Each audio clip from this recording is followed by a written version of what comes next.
Pemirsa, Bakamla RI bersama Satgas TNI menggagalkan pengiriman 25 calon pekerja migran Indonesia non-prosedural ke Malaysia.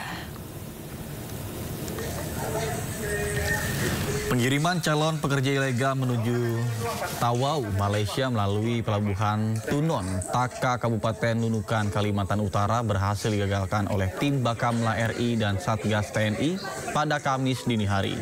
Penangkapan dilakukan saat tim gabungan Bakamla RI dan Satgas TNI melakukan pemeriksaan terhadap KM Bukit Siguntang yang datang dari Tarakan.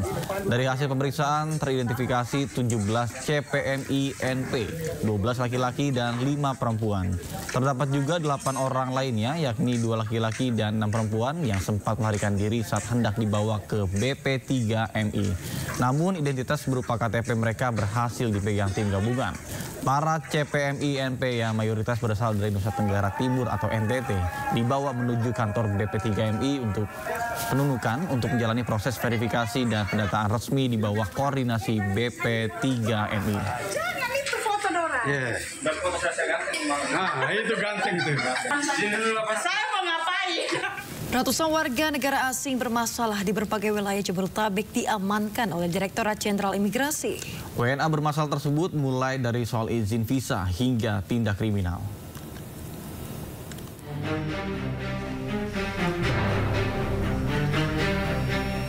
Sebanyak 170 warga negara asing yang bermasalah berhasil diamankan oleh Direktorat Jenderal Imigrasi Republik Indonesia selama periode 12 hingga 14 Mei 2025. Dalam keterangannya, Direktorat Jenderal Imigrasi mengatakan, ratusan WNA bermasalah tersebut diamankan dari sejumlah wilayah di Jabodetabek melalui kantor wilayah imigrasi masing-masing area. Pelanggaran yang dilakukan oleh ratusan WNA ini pun bervariasi. Antara lain adalah pelanggaran izin tinggal atau overstay, keributan, membuat onar, sponsor fiktif, hingga penyalahgunaan visa atau visa fiktif, yaitu masuk Indonesia dengan visa investor, namun tidak melakukan kegiatan investasi di Indonesia. Kemudian para WNA yang diamankan paling banyak berasal dari negara yang pertama menduduki peringkat pertama di Nigeria, ada 61 orang. Kemudian Kamerun ada 27 orang. Kemudian Pakistan ada 14 orang, Sierra Leone ada 12 orang, Pantai Gading ada 8 orang, dan Gambia ada 8 orang. Ancaman hukuman atas pelanggaran ini adalah pidana paling lama 5 tahun dan atau denda paling banyak 500 juta rupiah. Selain itu, pengenaan teks ataupun tindakan administrasi keimigrasian berupa pendeportasian dan pencantuman dalam daftar penangkalan. Dari Jakarta, Stephen Patinama, Raga Firdaus, iNews melaporkan. Kita beralih ke informasi lain, pemirsa. Ketua Kamar Dagang Indonesia Kadin Kota Cilegon Muhammad Salim diperiksa Polda Banten. Dirinya diperiksa terkait dengan kasus dugaan permintaan proyek senilai 5 triliun rupiah di PT Chandra Asri Alkali tanpa proses lelang. Terkait video viral kemarin berarti ya, Pak? Ada komentar nggak, Pak? Nanti aja. Belum ada komentar berarti ya, Pak? Ya udah. Makasih ya, Pak ya. Ketua Kamar Dagang Indonesia Kota Cilegon bernama Muhammad Salim atau yang dikenal Abah Salim diperiksa Polda Banten pada Kamis siang kemarin. Kendati demikian, Salim tidak mau berkomentar terkait pemeriksaannya ini dan langsung menuju ruangan pemeriksaan. Pemeriksaan ini terkait beredarnya video viral diduga pejabat Kadin Cilegon yang meminta proyek 5 triliun rupiah tanpa proses lelang di lokasi pembangunan pabrik Chandra Asri Alkali atau CAA. Selain Ketua Kadin, Polda Banten juga memanggil semua pihak yang berada dalam video viral tersebut. Sprint penyelidikan, dan pada kemarin kita sudah melaksanakan pemeriksaan 5 orang saksi, yang mana 1 orang saksi tersebut Ketua Kadin dan 4 lainnya yaitu adalah dari pihak PT Chandra Asri Alkali dan pihak PT Cengda.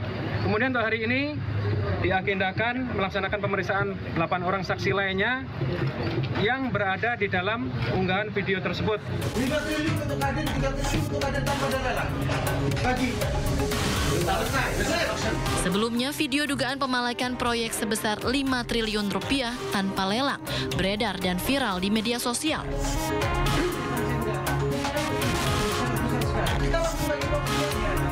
Dalam video, sejumlah pihak yang diduga berasal dari Kadin Kota Cilegon. Dari Serang, Banten, Mahesa Apriandi, iNews melaporkan. Pemirsa, sebelumnya Kadin Kota Cilegon menjawab dugaan permintaan jatah proyek senilai 5 triliun rupiah. Menurut Wakil Ketua Kadin Cilegon, pernyataan tersebut adalah pernyataan pribadi dari salah satu pengurus yang sedang dalam kondisi emosional.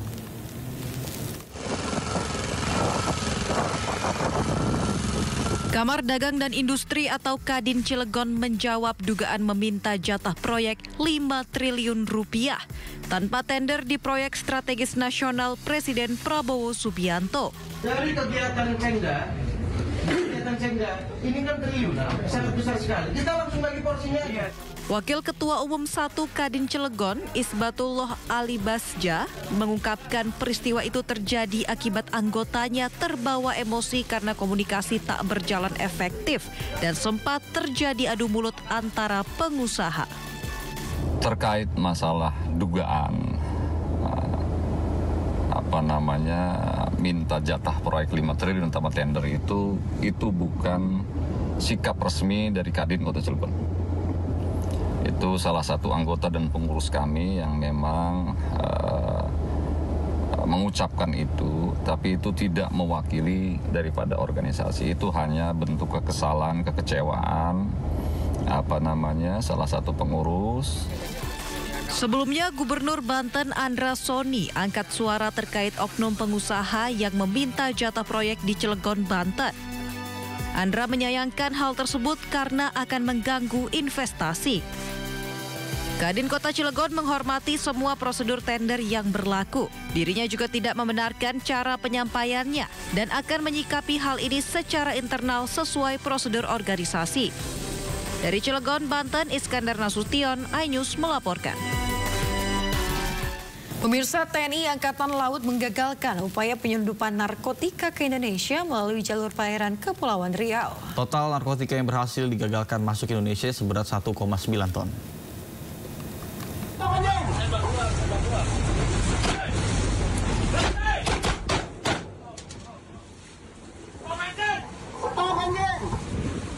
Ada di belakang satu.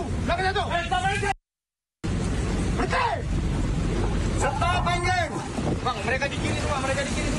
Jangan di depan. Stop. Oke, langsung senjata siap siaga. Sebuah kapal berbendera Thailand berusaha menyeberangi perairan Selat Durian, Riau secara ilegal. Tim patroli TNI Angkatan Laut yang mencurigai kapal tersebut langsung menghentikan dan di dalamnya terdapat 5 awak, di mana 1 orang memiliki kewarganegaraan Thailand dan 4 lainnya berkewarganegaraan Myanmar. Barang bawaan yang mereka berusaha selundupkan adalah narkoba jenis sabu dan kokain.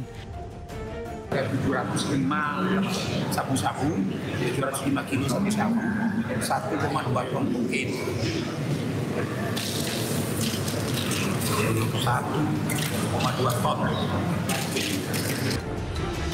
Penangkapan kapal narkoba ini berawal dari kecurigaan petugas yang mendapatkan kapal ikan tetapi tidak memiliki alat penangkap ikan. Dokumen kapal pun tidak dilengkapi dengan izin pelayaran yang sah. Kini kapal dan seluruh ABK serta barang bukti diamankan di Dermaga Lanal, Tanjung Balai, Karimun untuk proses pemeriksaan dan hukum lebih lanjut. Dari Kepulauan Riau, Gustiano Sa, iNews melaporkan.